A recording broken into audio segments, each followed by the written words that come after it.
Alright, welcome back to another episode of StichMethod. Today we're going to be talking about the most comfortable pentatonic positions to solo in for major and minor soloing. Big asterisks here. I was just about to pack up my filming stuff when I got a message, "Hey Stich, what are your most comfortable positions for soloing?" And I said, "Ooh, gotta make a video." So kind of got everything kind of back up and running, and I'm going to answer the question, excuse me. But the idea here is it's all about getting comfortable with whatever position, but I'm going to show you two positions that I think are just really great for letting go and soloing and having fun and not overthinking anything. There is a lot to learn on the instrument, as you know, but sometimes you just want to get up and play. And just recently I was jamming with my friend Scott, and I found myself playing in these two positions. So I'm going to show them to you. Hopefully you enjoy it and it kind of loosens up your playing. So the first thing we're going to do is talk about major pentatonic soloing. And so the backing track I have created for major is very simple. It's A, B, and E, twice. And it starts again, A. Now, some of you might be saying, well, what pentatonic are we going to solo in? And the truth is, just to keep it simple, we are going to change our pentatonics with each chord, which is 100% allowable. So for the A major chord, I'm going to use an A major pentatonic. For the B major, I'm going to use a B major pentatonic. And for the E major, I'll use an E major pentatonic. But which pentatonic shape is the most comfortable? For me, that is either known as the C shape or the form 4. And so I'm going to show it to you, tell you all the little tricks and nooks and crannies about it, and hopefully have you enjoy how I see it. All right, so the form 4 pentatonic, or the C shape, and if you have any questions about that, watch this video over here. It's going to help out a lot. Looks like this. We're going to do an A first. So the A major pentatonic, form 4, is 9, 12, 9, 12, 9, 11, 9, 11, 10, 12, 9, 12. It comes from the C-shaped A chord, which is right here.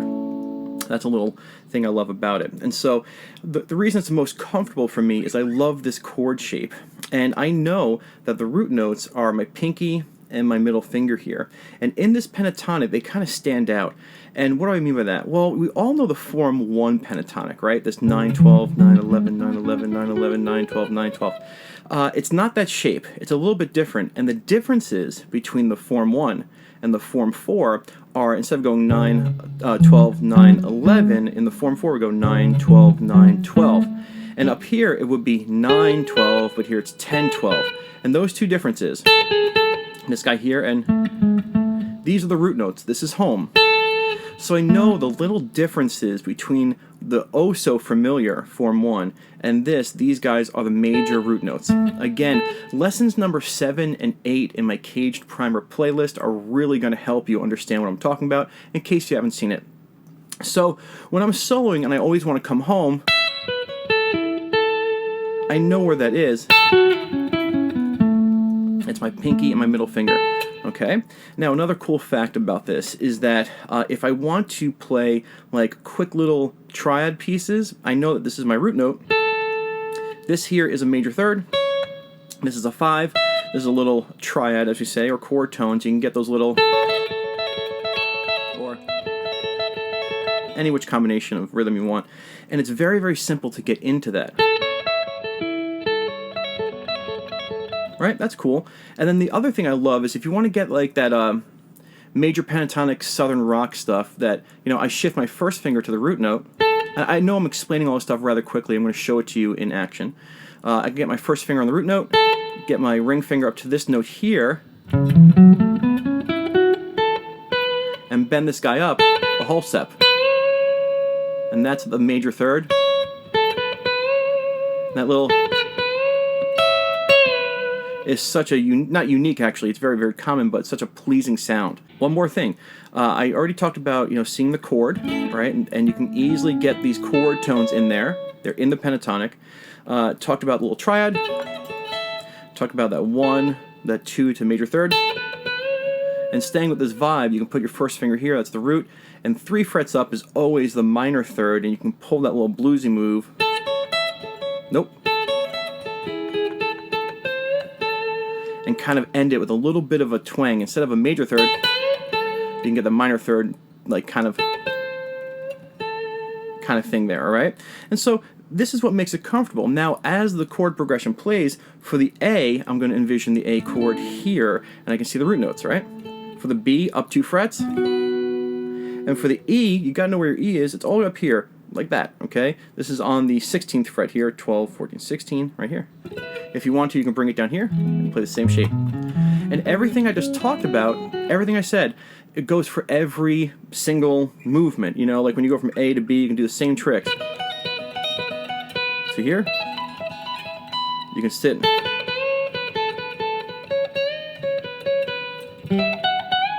Or, and so I'm going to throw on a little bit of distortion, and I'll play to this backing track, and you'll see me change with the chords and kind of introduce all this stuff, while at the same time just being comfortable in that whole pentatonic. Again, this is all about us learning how to be comfortable, but this is my favorite major pentatonic. Here we go.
Alright, so just like, you know, I feel comfortable in that space. So the Form 4 in all of its glory for major. And again, if you want to practice this stuff, I will say on my Patreon practice sessions, which are linked below, I'll be discussing this Form 4, but I will also be taking a shape that is, it's easy, which is the Form 2.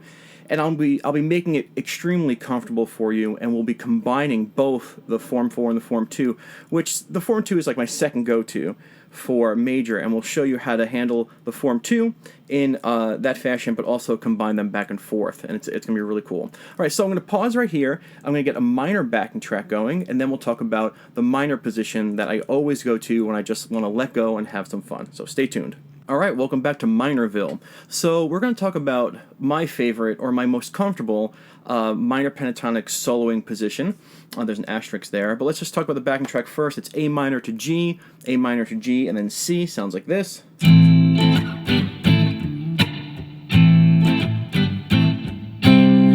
Over and over again. Okay?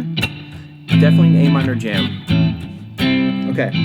So we have that. We're going to use the A minor pentatonic. Now I'll open up by saying that everyone's, favorite pentatonic shape in the world is that Form 1, right? Everyone, me included. And my favorite pentatonic shape to solo with is actually a combination of 3 shapes, including the Form 1, but that's why I said there was an asterisk. When I was jamming with my friend Scott, whenever it came to a minor pentatonic, I just find myself using this pathway the most. It's the most comfortable for me, and when you're soloing, you really want to be comfortable. I mean, that's it, right? So let me show you. So of course, we have an A minor pentatonic, 5-8, 5-7, 5-7, 5-7, 5-8, and 5-8.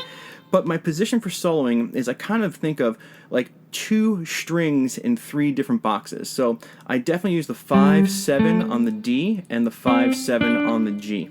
And so this is like home for me. We'll discuss how I think about this in a second.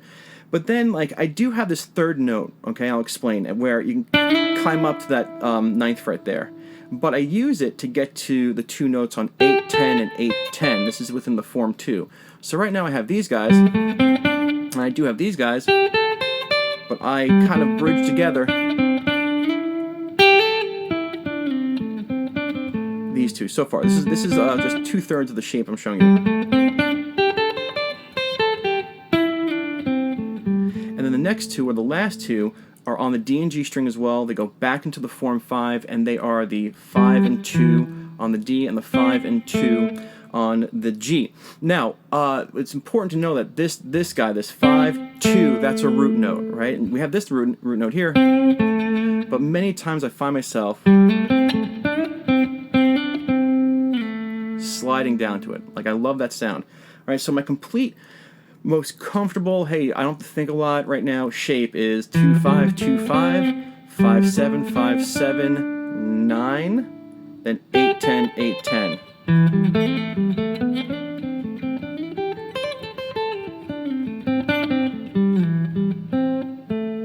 All right, so let's talk about this puppy. I have dozens and dozens of videos about the pentatonic scale. If you just typed in StichMethod pentatonic in the YouTube search bar, you get a lot of them. And you're going to hear me say that no matter what, the pentatonic always sounds good. And it's true, all right? But I'll tell you what I've come to learn about this position, which I want to teach you about this position. You might already know this, but I'm not thinking about this stuff when I play. I just know it. For instance, that this note is the root. So I can kind of like play what I want, and I can always slide back into it. I also know that the note right next to it in the D string is the 5. I don't think about it. I just know that this is a great note to kind of start a phrase and get to that root. Right? I know that. Here, I know, here's my root, of course. This is the minor third, right? And I mean, this is the bluesy thing. But to me, it's all about this guy here, the 4, being bent to the 5 or slid to the 5. Here, I have something that I really do think of a lot. Here's my root.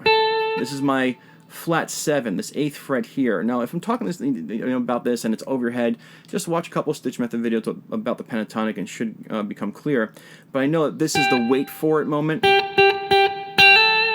right, this is the flat 7. You kind of bring it home. Again, I know this is the minor third, and I know this guy here is the 4, and we love always bending the 4 to the 5.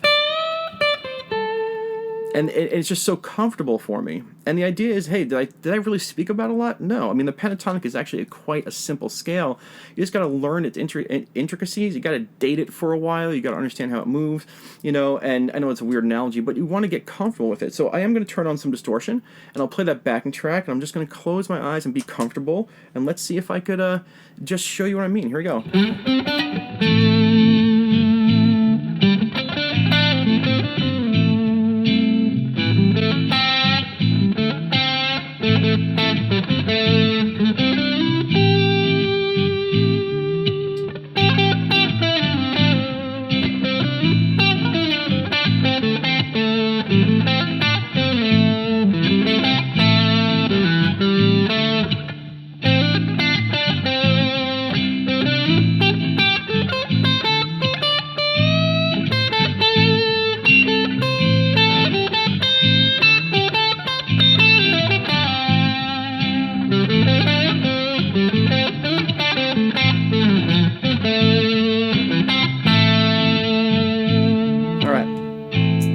Flubs here and there, but hey, it's StichMethod. So these are my 2 favorite comfortable places to play, both major and minor.